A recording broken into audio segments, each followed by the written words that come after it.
warahmatullahi wabarakatuh. Pada pertemuan kali ini kita akan membahas tentang apa itu pemasaran. Mata kuliah yang akan kita belajar bersama-sama adalah tentang manajemen pemasaran.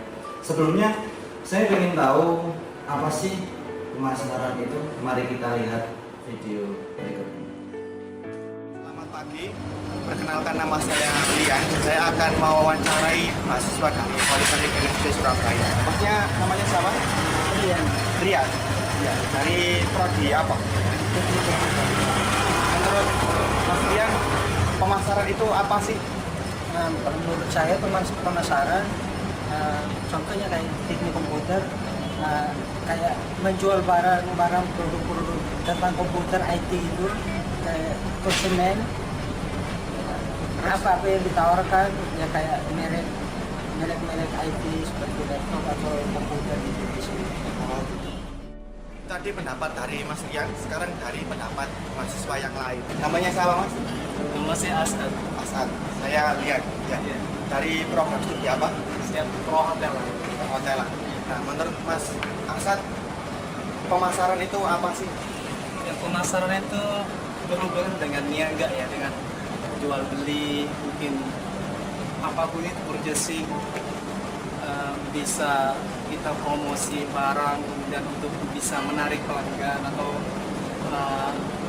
intinya kita menjual lah, mempromosikan produk kita apa yang ingin dijual dan kita bisa mendapatkan feedback kembali untung dari produk tersebut ya dijual itu.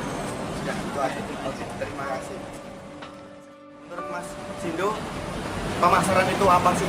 Pemasaran, kalau pemasaran menurut saya yaitu seperti yang lain sama penjualan sama pembelian itu. Penjualan sama pembelian. Sudah, itu aja. Iya. Terima kasih. Ya, sekarang ke mahasiswa yang lainnya lagi. Tadi sudah ada Mas Sindo, Mas Rian, sama Mas Asad. Permisi Mas. Iya. Namanya siapa? Okta. Saya lihat. Dari program studi apa ya? Teknik komputer. Menurut Mas Okta, pemasaran itu apa sih? Bisa dijelaskan? Pemasaran kalau menurut saya tentang penjualan gitu. Penjualan sesuatu. Kalau tentang teknik komputer sih banyak sih, bisa mengenai program juga sesuatu yang dibuat yang berhubungan dengan ilmu komputer. Sudah, mungkin ada tambahan lagi? Sudah cukup. Ya, sekiranya itu saja. Terima kasih atas waktunya. Sama-sama. Nah, dari pengertian yang sudah diartikan oleh beberapa teman kita, rekan kita tadi, ada yang menerangkan bahwa marketing itu penjualan, ada yang menerangkan bahwa marketing itu jual beli atau purchasing, ada yang menerangkan marketing itu bagaimana memperoleh keuntungan. Sekarang saya akan menampilkan juga video tentang apa sih marketing itu. So, in previous meetings, I've learned what marketing is not, and what is marketing sense. Now, I'm curious to learn the definition. Tell me. What is marketing? Please, for God's sake. Okay, first of all, let's start from what marketing professor Philip Kotler says. The one who's the professor of marketing in Northwestern University and author of many marketing books including Marketing Management. Yes. According to Philip Kotler, marketing is the science and art of exploring, creating, and delivering value to satisfy the needs of a target market at a profit. For a layman, this definition is difficult to understand. There is a hidden word in this definition that most people overlook while learning it. Come on, guess the word. Oh. Very hard guess. Customer. Nope. Vendor. Retailer. No. Then, who the hell? You? Haha, no. Then, what's the hidden word? Who is it? If it's not even customer? Haha, hee. Stop it. Okay, it's competitor. Competitor? Yes. The hidden word is competitor. So, the definition could be rephrased like this. Marketing is the science and art of exploring, creating, and delivering value, different from competitors. to satisfy the needs of a target market, at a profit. How did you find that? There are actually two parts of definition of marketing: customers analysis and competitors analysis. Alright. I never thought of it like this before. The definition is itself so deep. Actually, as a whole, marketing is a very deep subject. So, first of all, let's discuss customer analysis. You can do customer analysis by asking following type of questions, like, who are your customers? What, where and what do they buy? How do they choose and use? Why they prefer a brand over another? Alright. What if we only do customers analysis? I think our product will sell if we believe in customer satisfaction by offering them good quality of product. Most businessmen believe that one day the truth will out and the good quality product will sell. Alas, that day never comes. There is only one problem to this conventional thinking. And what's that? They believe their product quality is better. Their competitors also believe that, but their customers don't.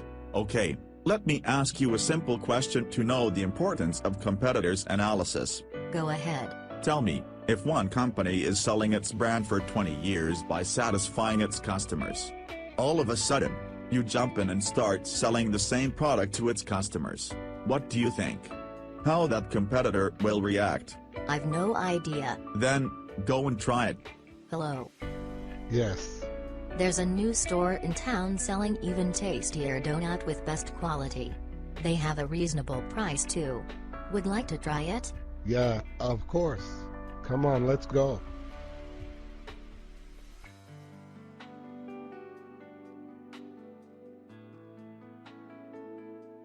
What the hell is going on here? Nobody can take my customers away from me. Why not? Their donuts are tastier, best quality with a reasonable price. Yummy. Hold on. Nobody can beat me in my town. I give you tastier, best quality donut and also a reasonable price. Oh come on. What are you thinking? What else do you want? How can you leave your good old friend? You're right. I don't want to get confused. It's better to stay with trusted store, like yours. I don't have time to try new things either. Oh my god. Run. Help me. You look helpful. What happened? Did you get your customer? I was successful to satisfy my customer. But that bloody competitor. He was so strong. So, what have you learned? What next? 1. Kimberly will tell us what lesson she has learned. 2. Eric will be explaining the second part of definition of marketing, competitor analysis.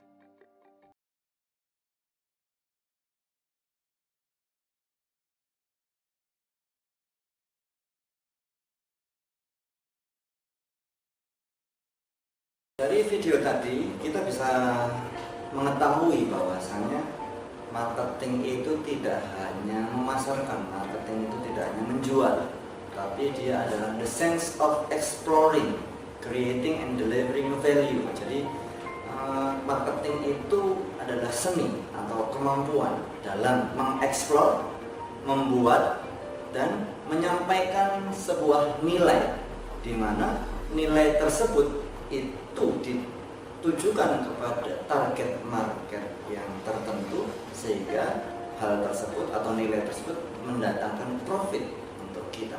Itu yang disebut dengan marketing. Selanjutnya, kenapa sih kok ada gambar tentang value? Di situ di gambar videonya disampaikan bahwa ada target market. Di situ ada beberapa kelompok orang. 1, 2, 3, 4, 5, 6, 7, 8. 7 kelompok itu disilang, tapi satu kelompok itu dijadikan seolah-olah dia seperti target memanah. Apa makna dari gambar tersebut? Maknanya adalah ketika kita mau memasarkan atau menyampaikan seperti yang tadi disampaikan, membuat, mengeksplor, membuat, menyampaikan sebuah nilai pada target pasar. Jadi kalau target kita salah, maka profit tidak akan nyampe. Tapi kalau target kita sesuai, maka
praktisi. Apa itu? Di gambar disebutkan bahwasanya di situ ada 5 ekor kuda zebra.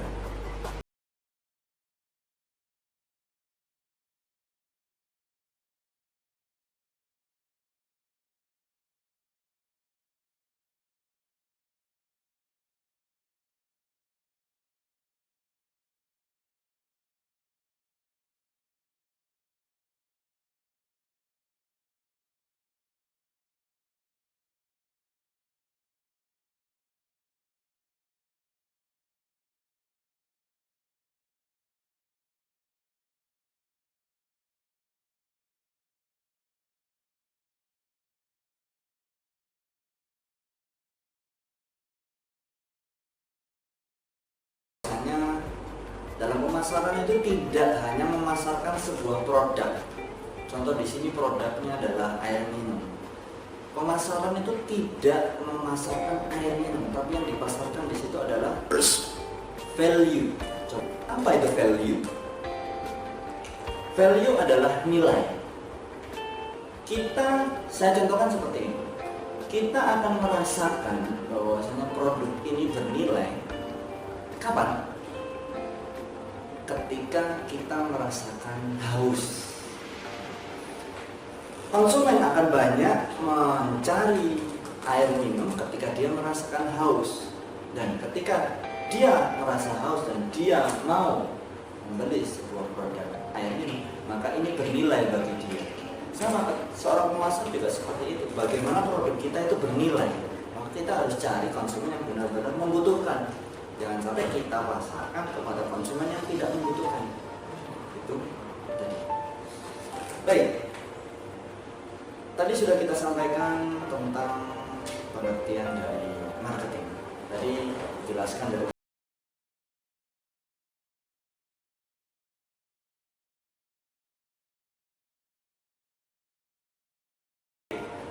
delivery value. Jadi seni atau kemampuan dalam menciptakan, kemudian mengeksplor, menciptakan, menyampaikan nilai tersebut kepada konsumen, yang mana intinya adalah agar menjadi keuntungan buat perusahaan.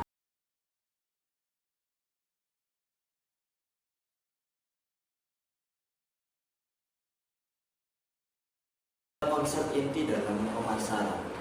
Dari gambar yang itu ada, di situ ada 5 bulan, 5 bentuk dari konsep itu, yang dimana itu membuat cycle atau siklus. Dari pertama adalah need atau kebutuhan. Apa yang dibutuhkan oleh konsumen dan apa yang diminta oleh konsumen. Kemudian di situ terjadi demand. Demand itu permintaan.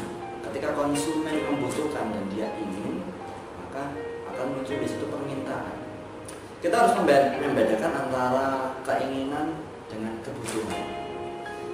Selama ini banyak perusahaan yang sangat pandai dalam merubah keinginan menjadi kebutuhan.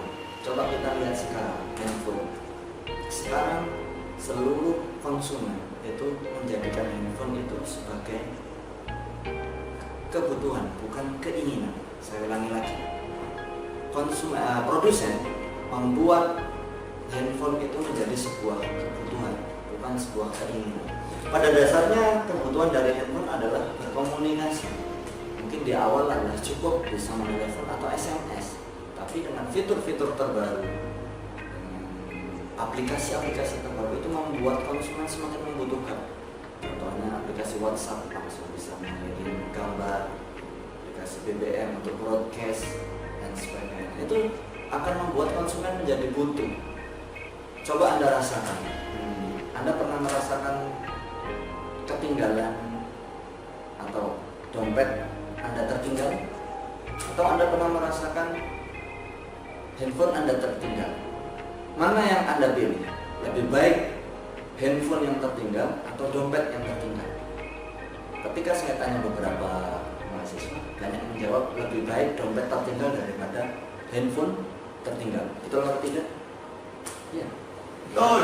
Tapi memang betul. Manusia itu lebih sekarang didorong untuk lebih membutuhkan handphone. Kemudian ketika ada permintaan, ketika ada kebutuhan, maka kita harus membuat produk atau service atau jasa. Di mana produk dan service atau jasa itu harus memiliki value, nilai. Kemudian bisa memuaskan dan memiliki kualitas. Ketika produk kita itu memiliki value, bisa memuaskan dan memiliki kualitas, maka akan ada exchange atau transaksi, pertukaran. Kemudian akan terjalin di situ relationship, hubungan. Ketika terjalin hubungan, maka akan membuat di situ akan membentuk suatu market atau pasar. Dan ketika ada pasar, di situ nanti akan kembali lagi kebutuhan lagi. Siklus itu akan. Konsep inti pemasaran seperti yang tadi digambar, bahwasanya ada need atau kebutuhan, keadaan di mana seseorang merasa kehilangan sesuatu kalau dia tidak memilikinya, atau seseorang akan merasa kurang jika dia tidak mendapatkannya. Contoh di sini makan itu kebutuhan. Kalau manusia tidak makan, dia akan lemas. Kalau manusia tidak makan, dia akan lama-lama dia akan meninggal. Itu kebutuhan. Selanjutnya keinginan, pola kebutuhan manusia yang dibentuk oleh kebudayaan dan kepribadian individu. Kalau tadi makan adalah kebutuhan, sekarang keinginan, ingin makan nasi goreng, ingin makan capcay, ingin makan bebek goreng. Oke. Udah. Kemudian manajemen pemasaran tadi sudah disampaikan. Ada 5 konsep pemasaran. Pertama adalah konsep produksi, yang kedua adalah konsep produk, yang ketiga adalah konsep penjualan, dan yang keempat adalah konsep pemasaran. Terakhir, yang kelima adalah konsep pemasaran kemasyarakatan. Baik, di sini akan saya sampaikan konsep produksi, jadi falsafahnya atau istilahnya sejarahnya. Pertama, konsep produksi, di mana menyatakan bahwa konsumen akan menyukai produk yang tersedia dan selaras dengan kemampuan dan manajemen, sebaiknya memusatkan perhatian pada peningkatan efisiensi produk dan distribusi. Falsafah pertama, konsumen itu mesti suka apa yang diproduksi oleh suatu perusahaan. Contoh di sini adalah waktu itu kertas. Kertas waktu itu sangat dibutuhkan. Siapapun yang menciptakan kertas, orang akan suka, dan itu dibutuhkan. Kemudian yang kedua, konsep produk, gagasan bahwa konsumen akan menyukai produk yang menawarkan mutu, kinerja, dan penampilan terbaik, dan bahwa suatu organisasi sebaiknya mencurahkan tenaganya untuk melakukan perbaikan produk secara berkesinambungan.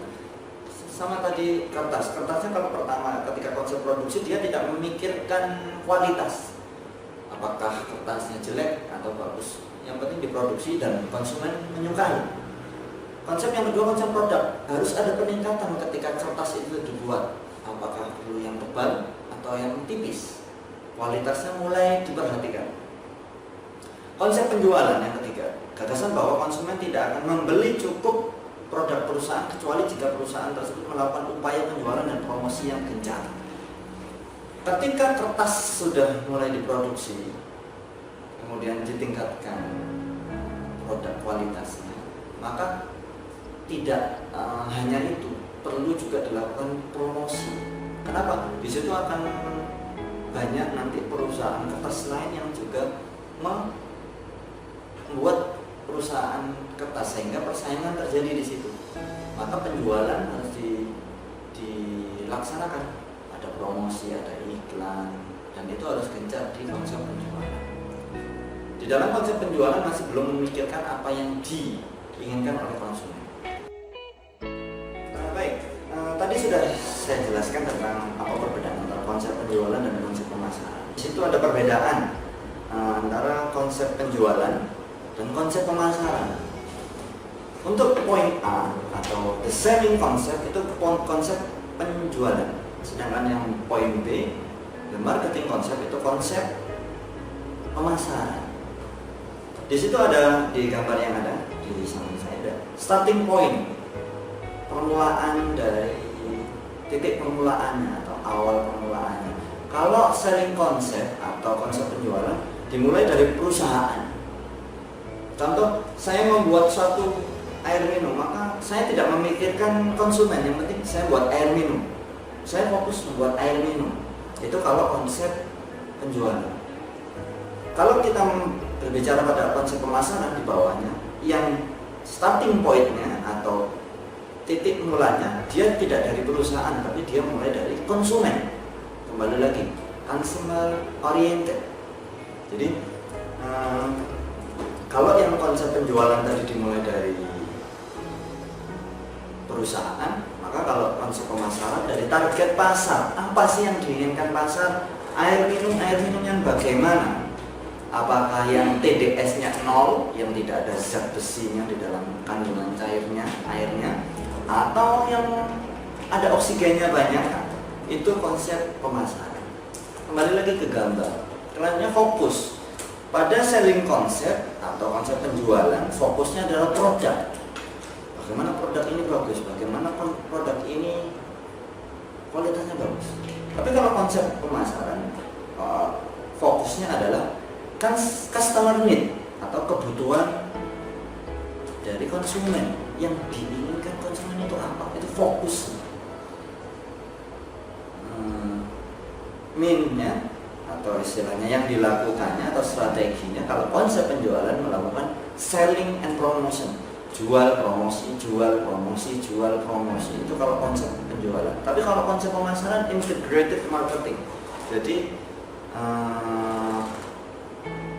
pemasaran terpadu, tidak hanya menjual, tidak hanya promosi, tapi integrated, terpadu. Nanti akan kita membahas tentang integrated marketing. Jadi dari below the line, above the line. Kalau below the line itu di bawah garis, kita langsung menuju ke fokus titik pasar. Kalau above the line itu iklan yang ada di kayak di jalan-jalan, itu above the line, mengenai semua pasar. Tapi kalau below the line kita fokus. Contohnya kalau kita membuat ini air minum air santri, maka kita fokuskan. Kalau below the line-nya kita iklankan atau kita fokuskan ke masyarakat-masyarakat yang memiliki nuansa Islami, sekolah Islam, perguruan tinggi Islam. Tapi kalau above the line kita iklankan ke semuanya, lewat televisi, lewat radio, lewat iklan yang ada di jalan itu. Kemudian ends atau tujuan akhirnya kalau konsep penjualan adalah untung. Untung melalui peningkatan penjualan. Semakin banyak yang terjual, maka semakin untung. Itu kalau konsep penjualan. Tapi kalau konsep pemasaran bukan, keuntungan tidak dilewati atau tidak melalui tingkat penjualan. Tapi kalau konsep pemasaran adalah profit atau keuntungan itu didapatkan melalui kepuasan pelanggan. Saya kasih contoh perbedaannya di sini. Kalau tadi di konsep penjualan, semakin tinggi tingkat pembelian atau penjualannya, semakin untung. Tapi kalau dalam konsep pemasaran, semakin konsumen itu puas, maka semakin untung. Di sini ada dua hal yang tersembunyi di sini. Ketika di konsep penjualan, saya tidak memikirkan konsumen, yang penting beli, saya untung. Semakin banyak beli, semakin untung. Saya tidak memperhatikan kepuasannya. Apakah dia setelah beli itu dia puas? Ketika dia puas, mungkin dia cerita. Tapi kalau tidak puas, dia akan cerita ke yang lain. Sehingga lama-kelamaan orientasi penjualan ini akan, kok penjualan saya turun. Karena dia tidak memikirkan kepuasan pelanggan. Ketika kita menggunakan konsep pemasaran, maka yang dilihat adalah kepuasan. Ketika konsumen itu puas, pertama dia akan melakukan pembelian ulang. Setelah beli air minum ini, contoh, setelah beli air minum ini, ketika dia merasakan puas, dia akan mencari lagi merek ini. Saya ingin mencari merek ini karena saya puas, cocok. Yang kedua, dia akan merekomendasikan, dia akan bercerita kepada orang lain. Kalau mau beli air minum, beli produk ini karena puas. Itu manfaat dari konsep. Baik, mungkin itu inti dari pertemuan pertama ini. Terima kasih. Assalamualaikum warahmatullahi wabarakatuh. Tadi komentar dari mahasiswa, sekarang ke pihak yang sudah menjadi karyawan di Politeknik NSC Surabaya. Sebelah kanan saya sudah ada pihak yang lain. Permisi Mbak, namanya siapa? Areta. Reta, saya Lian. Nah, Mbak bekerja sebagai apa di sini di NSC? Staf perpustakaan. Nah, menurut Mbak Reta itu pemasaran itu apa sih? Aduh, Pak ini buat apa? Nanti tak potong. Kayak apa? Terus pokoknya apa itu pemasaran? Terus ngomong aja.